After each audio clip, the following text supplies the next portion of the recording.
puțin cât îți de zemoși. Observi? Da, încă s-a scurs, da.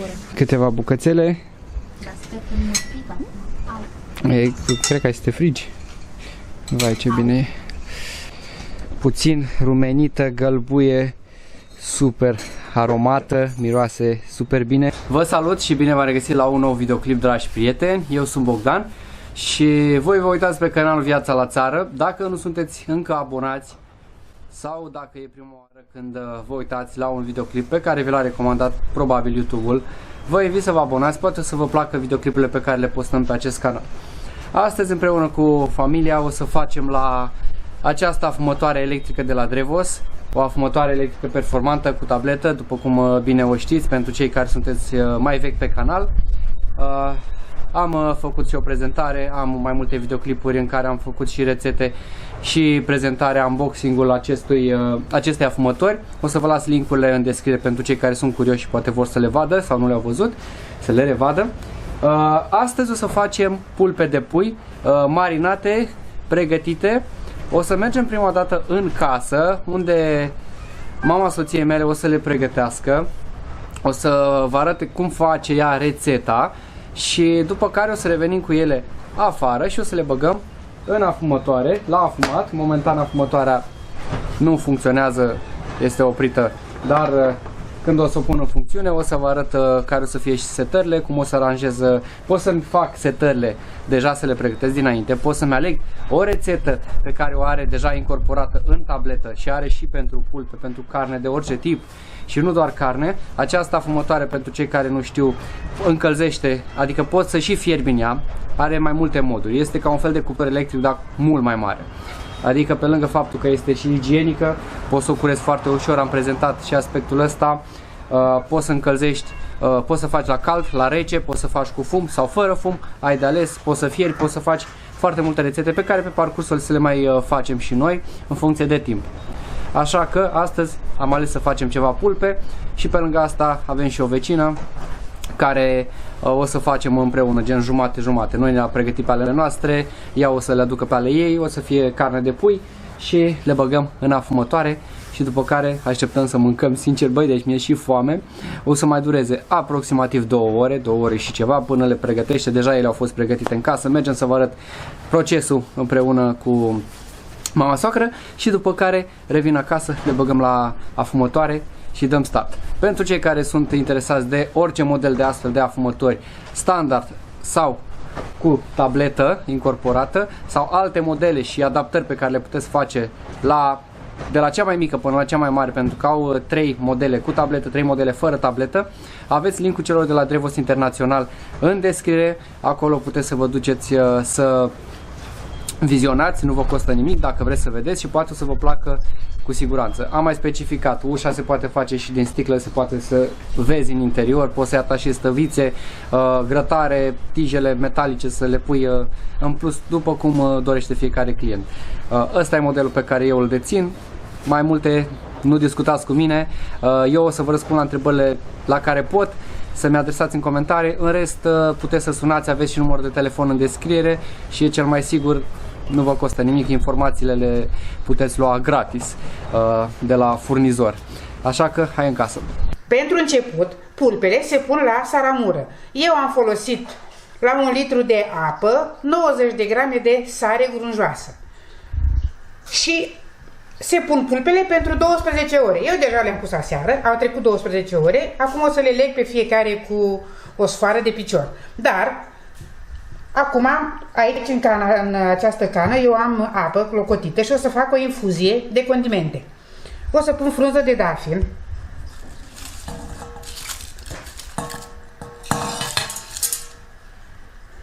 și piper negru, o să pun un pic de turmenic,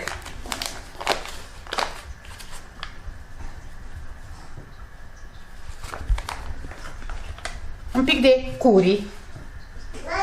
Deci condimente exact pe care le doriți. Asta este un amestec de condimente.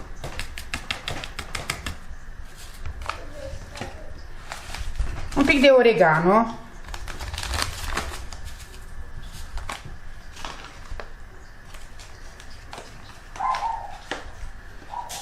Și Și cam atât. Deci piper, oregano, ce condimente vă place foarte mult, asta o să folosiți. Amestec bine aici și le las la infuzat. Cam cât timp le lași acolo? Le las la infuzat cam jumătate de oră. Aici, în această oală, am pus apă, pentru că următorul pas este: legăm pulpele cu ață și le punem la opărit în apă la 80 de grade pentru jumătate de oră, ca să fie pielea foarte, să iasă fragedă și bună. Și acum o să vă arăt cum fac eu, cum leg eu o pulpă cu ață. Întâi le legi acum pe toate și după aia le... Da. Deci luăm cam 30 de centimetri de sfoară și facem un nod la capete.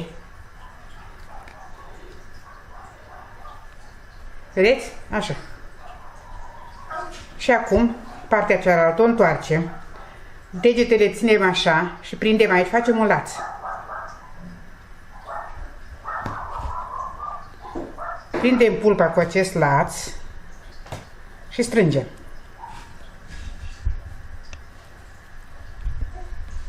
Cam așa. Și așa o să procedez cu toate. Facem nodul.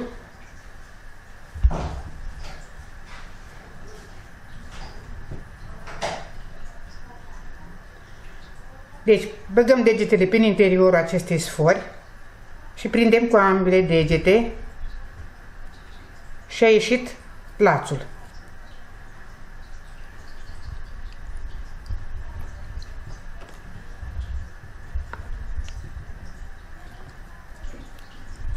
Și rămân foarte bine prinse. Nu se desprinde aici. Și după le punem direct pe țevile de la afumătoare. Le punem pe țevile de la afumătoare și o să le pun în oală la, prima dată pentru jumătate de oră, la opărit, nu la fiert. La opărit. Trebuie să menținem apa la 80 de grade până când se toată jumătate de oră. Stă focul foarte mic și ținem la opărit. Asta este metoda mea, pe care am văzut-o și eu la alt bucătar, bineînțeles. Nu este originală de la mine. Și așa continuăm cu pulpițele, cu toate pulpițele. Aici am pregătit apa, o apă simplă și avem aici 73 de grade, să fie până în 80, deci nu mai mult. Eu o să pun așa la 73, că e bine și așa. Acum o să agăț carnea de barele de la afumătoare și o să le pun aici. Aici o să adaug și infuzia pe care am făcut-o cu condimente.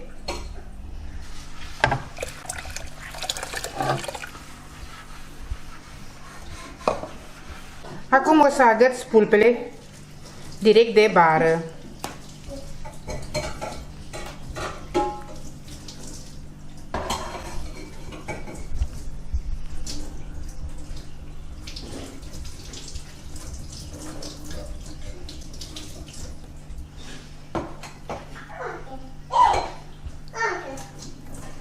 Câte 5 pulpe. Eu am aici un total de 15 pulpe. Și o să folosesc 3 bare. Și acum merg cu ele la aragaz. Și le punem aici, la opărit.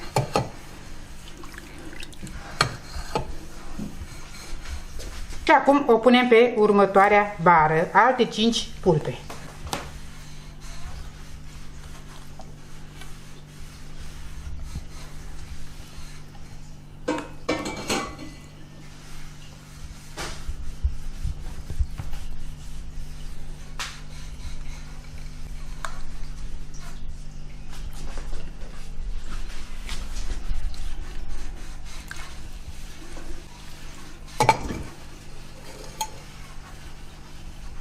Și ultimele și le las aici jumătate de oră, dar să nu clocotească, să menținem temperatura la până în 80 de grade să fie.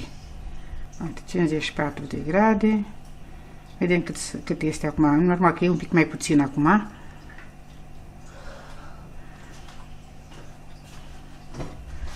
Deci exact jumătate de oră, la 70 de grade, 80 de grade. nu mai mult, că nu trebuie să fiarbă, ele trebuie doar să se opărească pielea. Pulpele sunt gata, a trecut jumătate de oră, deci de ținut la opărit, sunt pregătite pentru pus la afumătoare. Acestea sunt pulpele. Aici am invitat și o prietenă să-și pună și ea, să-și facă preparate pentru Paște, sau chiar și pentru acum. Și aici avem cârnăciori, o să punem și cârnăciori împreună cu carnea. Acum să mergem la afumătoare. Le punem aici în interiorul afumătorii.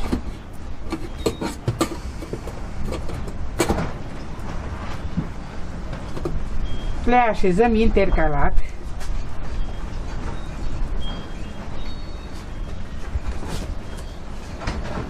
A rămas o frunză pe ele.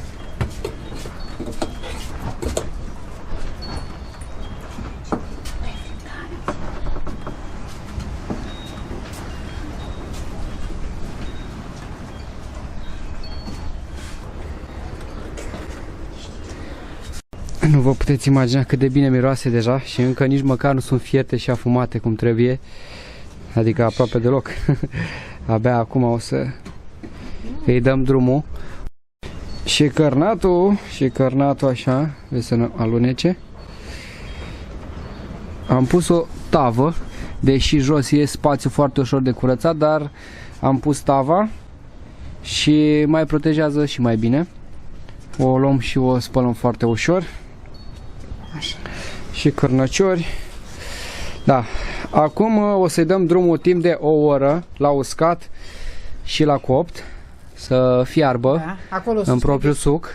Acolo trebuie tras să iasă aburul și afară. Da, o să deschid. Da. Și după care, după o oră, mai lăsăm încă o oră și o să băgăm fum. În momentul în care o să bag fumul, atunci o să vă arăt cum o să înceapă și cum o să bage, ca de fiecare dată. Așa că uitați-vă cum se prezintă carnea înainte și cum o să arate în curând.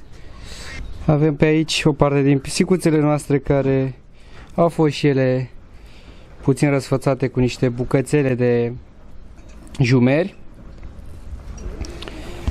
1, 2, 3, 4, 5. Mai lipsesc. Și cățelele care stau și ele mai în spate, puțin așa, se uită de după colț. Așteptăm și ele. Una acolo și una e dincolo pe prispă. Ba nu, a luat și ea una. Da. Ieti. Vor. Dăm aici pe limba română. Avem română, engleză și rusă, după cum ați văzut aici. Dăm pe română. O să alegem aici la rețete. Avem rețete personale pe care putem să le facem noi sau rețetele standard. Ca idee, deci noi vrem să o facem la 80 de grade această rețetă. Avem obraj de vită, ceafă de porc. O să dăm la cărniță de puișor. Bate vântul foarte tare afară, sincer, am înghețat. Avem piept de pui, avem pulpe de pui, avem mai multe rețete, să vedeți. Haide, mai departe. Așa, copănele de pui, aripioare de pui. Nu știu cât de bine, așa, cred că acum filmez mai bine pentru că bate soarele. Avem prepeliți, avem rață și așa mai departe. O să-i dăm la pulpe de pui. Rețeta, dacă doriți să faceți, nu rețeta pe care am făcut-o noi, ci rețeta standard pe care o au ei. La program de afumat o să vă arate și cum sunt parametrii setați pentru uscare, pentru afumare. Eu voi modifica setările, v-am spus. Temperatura camerei este la afumare, văd că 85 de grade, pentru uscare la 35 ar fi, dar eu o voi seta la 80 de grade. Așa că o să fac setările manual, nu o să intru să modific această rețetă. O să-i dau drumul, o să-i dăm la 80 de grade. Am luat-o și ventilatorul, foarte ușor. Observați că deja începe să se scurgă pe jos. Așadar, lăsăm o oră la uscare, după cum am spus, și să fiarbă acolo în propriul suc. O să deschidem și aici, cam pe jumătate. Opa, mi-e dificil cu mâna asta. Gata, ok, cam așa. Să lăsăm aerul și cam asta ar fi. Trecut o oră și acum vom deschide. Vine aburul. Wow, ce bine miroase și deja s-a aburit. Da, s-a aburit ecranul din păcate și acum, wow, stai că o să-și revină imediat. Ia uitați-vă cât de bine se prezintă. Cât de bine se prezintă cărnița. Cărnații deja se cunoaște, uitați-vă câtă zeamă s-a scurs acolo. De asta e bună tăvița. Bine că oricum e foarte ok jos, are și, după cum ați văzut, de curățare, dar am zis să fie mai ușor așa. Bun, hai că dau drumul la fum. Bag acum rumegușul. Acum bagă și fum. L-am aprins. Pe aici.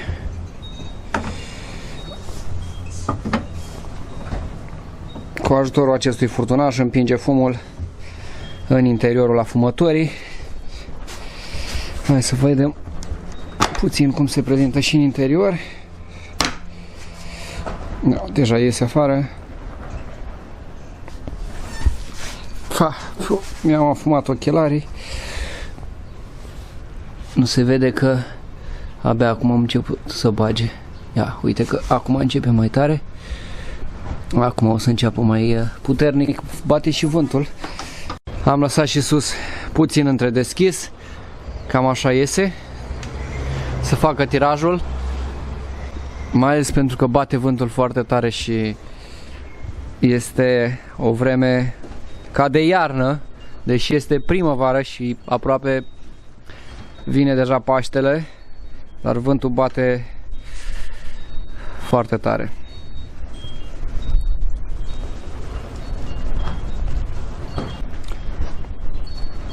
Produsul nostru este gata și acum putem să deschidem, să vedem.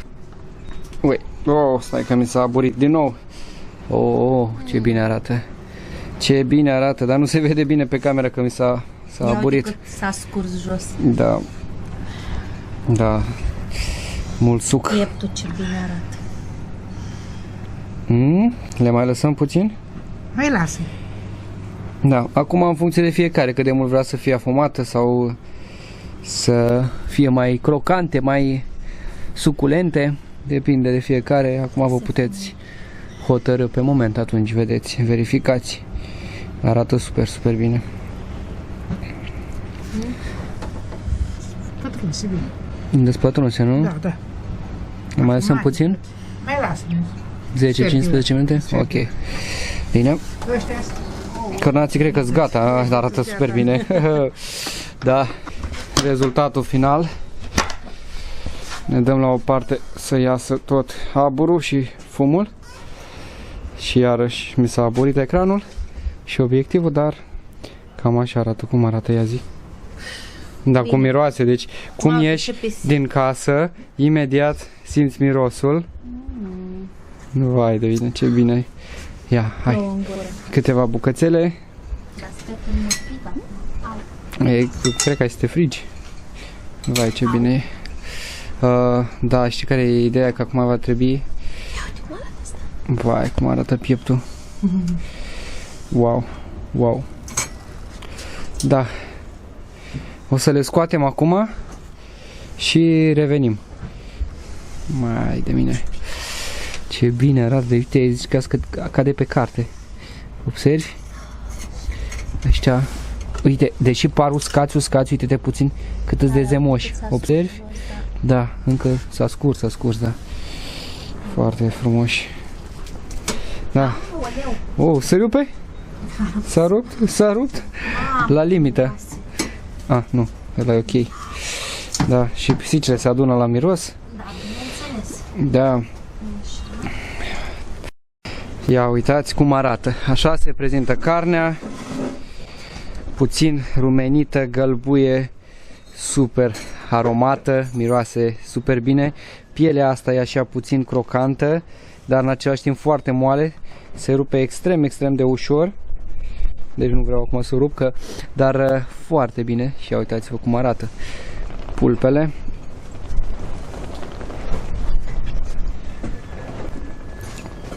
Exact cum trebuie. Chiar mai bine decât ne așteptam, sincer să fiu. Deci uitați-vă puțin cât sunt de apetesante.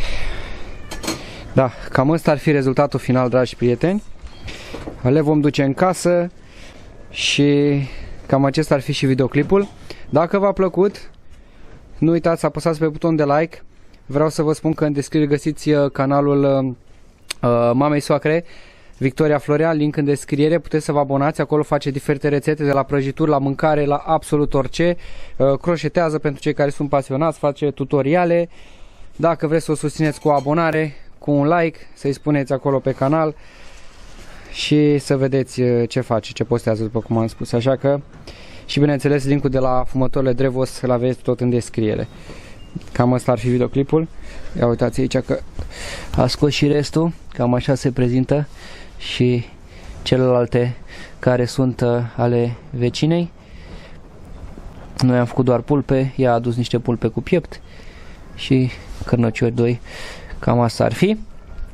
Ne vedem la următorul videoclip. O zi frumoasă și mai bine!